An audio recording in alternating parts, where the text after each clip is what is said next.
नाशिक जिल्ह्यातील वणी येथे 7 उंच डोंगरामध्ये विराजमान आहे शक्तीचं जिवंत प्रतीक सप्तशृंगी देवी मंदिर. सप्त म्हणजे 7 आणि शृंगी म्हणजे शिखर. 7 डोंगराच्या कुशीत वसलेली ही आदिशक्ती. असं मानलं जातं की ही देवी म्हणजे 18 हातांची दुर्गा माता, जिने महिषासुराचा वध करून धर्माची स्थापना केली.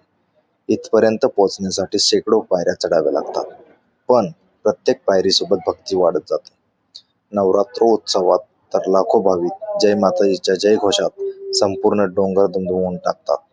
डोंगराच्या उंच कड्यावरून दिसणारं दृश्य आणि देवीचं तेजस्वी रूप मनाला शक्ती आणि विश्वास देऊन जातं. जर तुम्हाला खरी शक्ती अनुभवायची असेल तर एकदा वणीच्या सप्तशृंगी मातेचं दर्शन घ्या, कारण इथे श्रद्धा नाही तर स्वतः आदिशक्ती विराजमान आहे. व्हिडिओ आवडला असेल तर लाईक